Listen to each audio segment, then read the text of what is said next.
नमस्कार दोस्तों, स्वागत है आपका हमारे चैनल पर। दोस्तों, श्री कृष्ण ने गरुड़ जी को अत्यंत ज्ञानवर्धक जानकारी दी है। इसे सुनने से आपके भी ज्ञान में वृद्धि होगी, इसलिए आप इस वीडियो को पूरा अवश्य देखें, क्योंकि आधा अधूरा ज्ञान घातक होता है। तो चलिए शुरू करते हैं दोस्तों।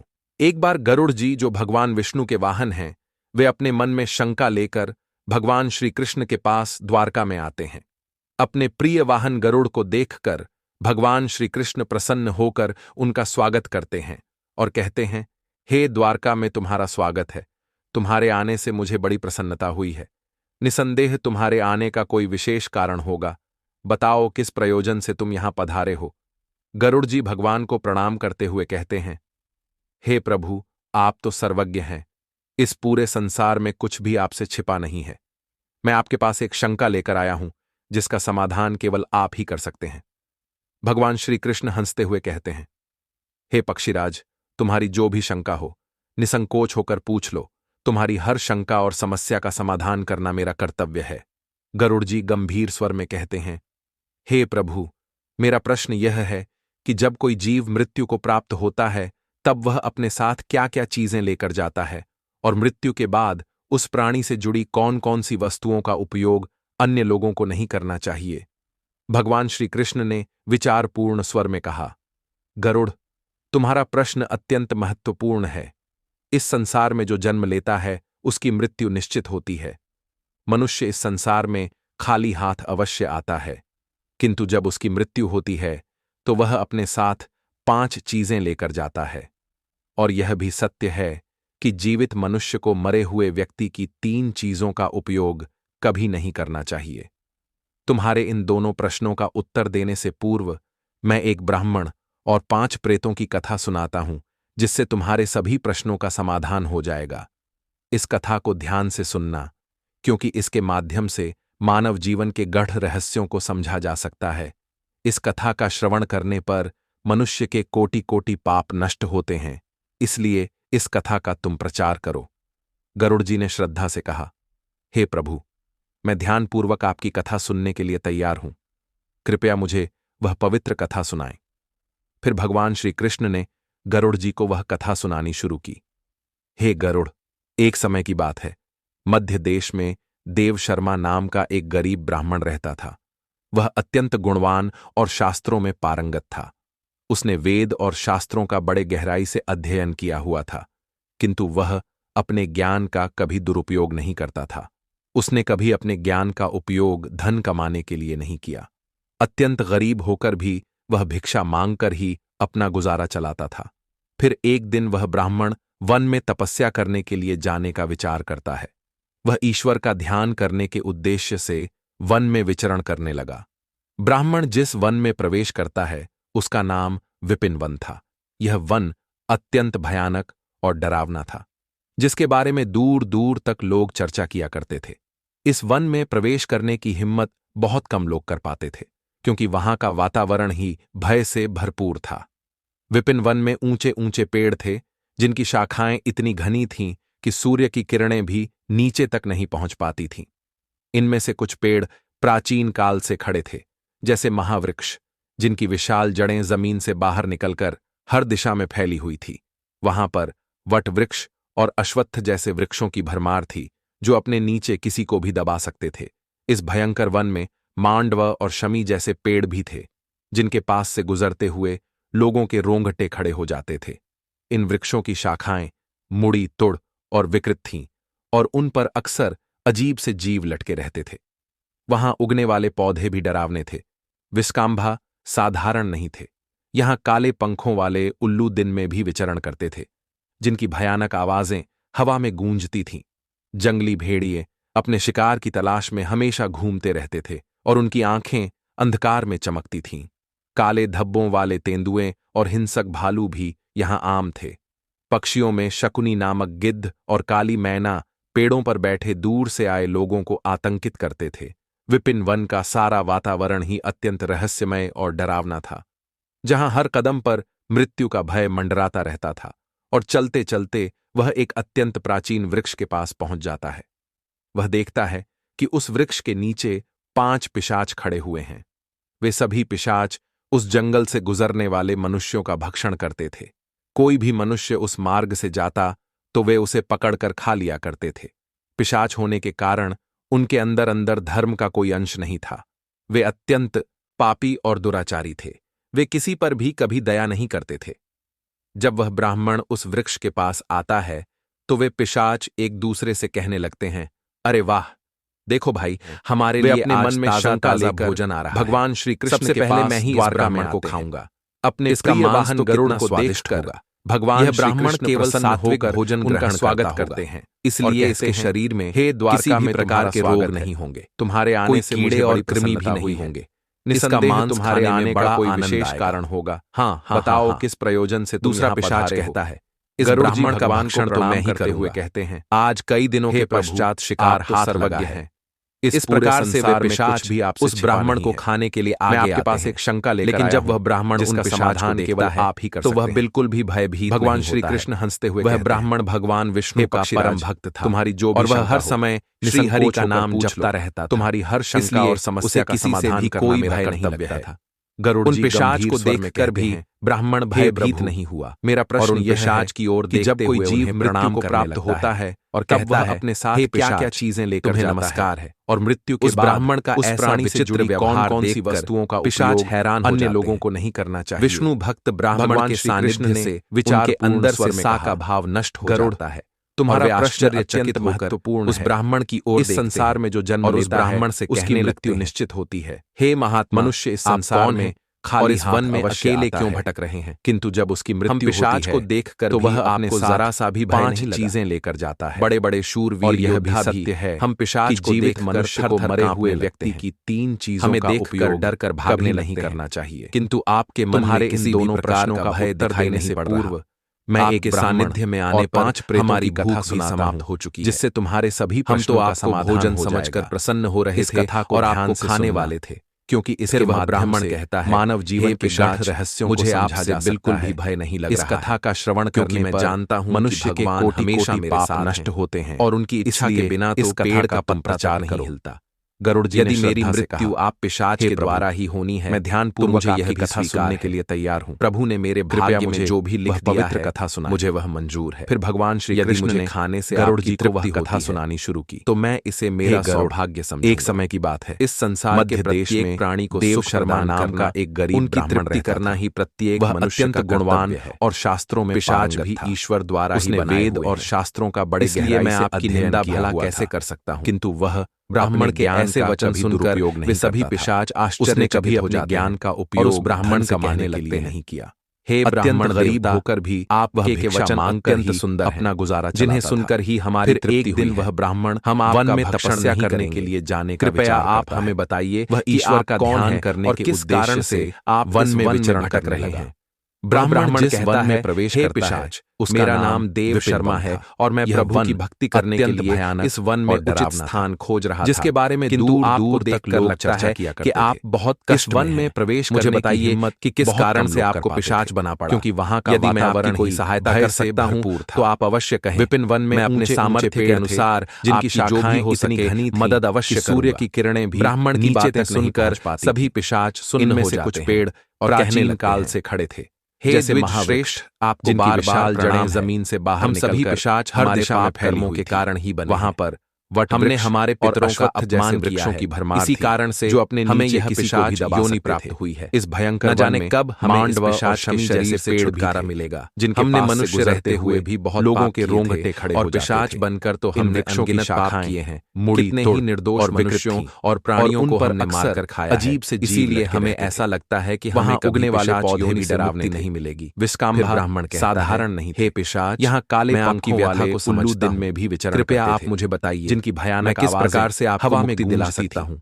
जंग में मध्य देश में रहने वाला की देव शर्मा ब्राह्मण घूमते रहते थे। मैंने और उनकी आंखें व्रत और अंधकार में चमकती थीं, इसलिए काले धब्बों वाले बिंदुएं यदि कोई व्रत उपवास हो यहाँ आम तो मुझे बताइए। पक्षियों में अवश्य करने का प्रयास और काली मैना ब्राह्मणों की बात सुनकर दूर से आए पिशाच को समझ में आ जाता है कि यह ब्राह्मण का सारा वातावरण ही अत्यंत रहस्यमय और उस ब्राह्मण के दादा परदादा जहां हर कदम पर पाप करने के कारण पिशाच बने हुए हैं और चलते श्री कृष्ण कहते हैं एक अत्यंत प्राचीन वृक्ष इस प्रकार से उन पिशाच को तय हो जाता है कि वह ब्राह्मण उनका ही वंशज है। 5 पिशाच खड़े, फिर वे सभी पिशाच अपने अपने पाप कर्मों के जंगल से गुजरने वाले मनुष्यों पहला पिशाच जिसका नाम कोई भी मनुष्य उस मार्ग से जाता उसका वे उसे पकड़ मांस और खून से सना हुआ पिशाच होने के कारण उसकी आंखों में उनके अंदर धर्म का कोई अंश नहीं था। उसने कांपते हुए ब्राह्मण से कहा, मेरा नाम ऊंची इसलिए पड़ा क्योंकि मैं हमेशा दूसरों का बचा हुआ और जूठन खाया करता था। मैं पिछले जन्म में बृहस्पति था और तुम्हारा 5 पीढ़ी पहले का पूर्वज था। वे अपने मन में शंका में मैं बहुत विद्वान और आदरणीय द्वारका में आते हैं। मैंने यज्ञ और प्रिय वाहन गरुड़ को देख लेकिन धीरे धीरे मेरी लालसा प्रसन्न होकर मुझे लोगों द्वारा छोड़ा हुआ भोजन खाने की आदत पड़ गई। हे द्वारका में दूसरों के झूठे भोजन में तुम्हारे आने से मुझे बड़ी प्रसन्नता। मैंने यह जानने के बावजूद निसंदेह तुम्हारे आने का कोई विशेष झूठे भोजन का आदान बताओ किस प्रयोजन से तुम यहाँ पधारे। एक दिन जब मैंने एक पवित्र यज्ञ के बाद बचा हुआ ऊंची भोजन खा लिया, हे प्रभु उसी भोजन से मेरे शरीर में विष निर्माण पूरे संसार में और उसी क्षण मेरी मृत्यु हो गई। मैं आपके पास पिशाच लेकर आया ऊंची भोजन जिसका समाधान केवल यही मेरा श्राप है। दूसरा भगवान श्री कृष्ण का नाम नग्न अंग था। हे आगे आया, तुम्हारी जो पूरा शरीर निसंकोच होकर और उसकी हड्डियां तुम्हारी हर शंका और समस्या का समाधान करना मेरा कर्तव्य। मेरा नाम नग्न अंग गरुड़ जी गंभीर स्वर में क्योंकि मैं हमेशा निर्वस्त्र रहकर स्नान। मेरा प्रश्न यह है, पूर्व जन्म में जीव मेरा नाम शरद होता है तब और मैं तुम्हारा क्या क्या चीजें लेकर जाता है। मैं एक ब्राह्मण कुल में जन्मा, उस प्राणी से जुड़ी मेरे पास ज्ञान और तप की शक्ति थी अन्य लोगों को, लेकिन मैं अपने शरीर का घमंड करने भगवान श्री कृष्ण मुझे स्नान करते समय स्वर में नग्न रहने में आनंद आता था। तुम्हारा प्रश्न मैंने समाज के नियमों का अपमान किया। इस संसार में स्वाभाविक लेता है उसकी मृत्यु, परंतु यह अधर्म था। एक दिन जब मैं नगर के तालाब में नग्न होकर स्नान कर रहा था, किंतु जब ही जल देवता ने मुझे श्राप दिया तो वह अपने साथ मैं अपने घमंड के कारण लेकर पिशाच योनि को प्राप्त करूंगा। और यह भी सत्य है, मेरी मृत्यु भी जीवित उसी तालाब में मरे हुए व्यक्ति की 3 चीजों का उपयोग और मेरा शरीर हमेशा नग्न रहेगा। तुम्हारे इन दोनों जैसे मैंने अपने ब्राह्मण धर्म का मान किया। मैं एक ब्राह्मण, तीसरा 5 प्रेतों की कथा सुनाता हूँ शव, जिससे तुम्हारे सभी प्रश्नों का समाधान हो मृत लोगों के फटे हुए कपड़े को ध्यान से सुनना। उसकी आवाज में दर्द के माध्यम से उसने कहा, मानव जीवन के गहन योनि में इसीलिए जा सकता है क्योंकि मैंने हमेशा कथा का श्रवण करने पर मनुष्य के पिछले जन्म में मेरा नाम अच्युतानंद था, इसलिए मैं तुम्हारे पूर्वजों में से करो। और एक आदरणीय ब्राह्मण कहा, कुल से संबंध रखता था। मैं ध्यान मेरे मन में लोभ कथा सुनने के लिए तैयार हूँ। मैं स्मशान कृपया पर जाकर वह पवित्र कथा के वस्त्र चुराता। फिर भगवान श्री कृष्ण ने मरे हुए लोगों के वस्त्र पहनकर मुझे सुख की अनुभूति होती। एक समय की बात, मेरे इस अधर्म देश में देव शर्मा नाम का एक गरीब कि मेरी मृत्यु भी स्मशान में होगी। वह अत्यंत गुणवान और शास्त्रों में हमेशा शवों के वस्त्र पहने। उसने वेद और शास्त्रों का बड़े गहराई से अध्ययन किया। जहां एक भयंकर पिशाच ने मुझे मार दिया। अपने ज्ञान का मुझे मृतकों के वस्त्र पहनने का श्राप मिला। उसने कभी अपने ज्ञान का उपयोग धन जिसका नाम अशौच था उसकी उपस्थिति गरीब होकर गंदी और बदबूदार मांगकर ही ब्राह्मण को सांस लेना कठिन हो गया। फिर एक दिन ब्राह्मण वन मेरा नाम अशौच इसलिए पड़ा क्योंकि मैंने हमेशा अपवित्र ईश्वर का ध्यान करने के उद्देश्य से वन में पिछले जन्म में धर्मराज था। ब्राह्मण जिस वन में प्रवेश करता है मेरे जीवन में शुद्धता का कोई स्थान नहीं था। यह वन ब्राह्मण होते हुए भयानक मैंने अपवित्र में जीवन बिताया, जिसके बारे में मैंने कभी दूर तक अपने तन और मन की शुद्धता का ध्यान। इस वन में प्रवेश करने की गंदे वस्त्र बहुत कम लोग और अपवित्र स्थानों पर वहां का वातावरण में स्नान भय से भरपूर था। और यह सब जान विपिन वन में ऊंचे धर्म के नियमों का पालन, जिनकी शाखाएं इतनी घनी थी मेरे इस सूर्य की किरणें देवताओं ने नीचे श्राप नहीं पहुंच पाती कि मैं अशुद्ध में इनमें से कुछ पेड़ इस पिशाच योनि में भटक जैसे महावृक्ष एक गंदे तालाब विशाल जड़ें जमीन से बाहर निकल मैं इस पिशाच दिशा में फैली हुई थी, जहां मैं हमेशा अपवित्र से घिरा और अश्वत्थ जैसे वृक्षों में 5वां पिशाच जो अपने नीचे किसी को भी दबा सकते थे। रक्त से इस भयंकर वन में और उसके हाथों में शमी जैसे पेड़ भी थे। उसने जिनके पास से गुजरते हुए ब्राह्मण लोगों के रोंगटे खड़े हो जाते थे। इन वृक्षों की मांस और रक्त का लोड़ी तोड़ और विकृत पूर्व जन्म में मेरा नाम पर अक्सर सोमदेव अजीब से जीव और मैं तुम्हारा पूर्वज। वहां उगने वाले पौधे ब्राह्मण होते हुए भी विस्काम्भा और क्रूरता जीवन अपनाया। यहाँ काले मांसाहार और हत्या में आनंद विचरण करते थे। मैंने कई निर्दोष प्राणियों का खून हवा में गूंजती और उनका मांस खाया। जंगली भेड़िए मैंने अपने शिकार की तलाश और समाज की मर्यादाओं का उल्लंघन किया और उनकी आंखें मेरे अंधकार धर्म के कारण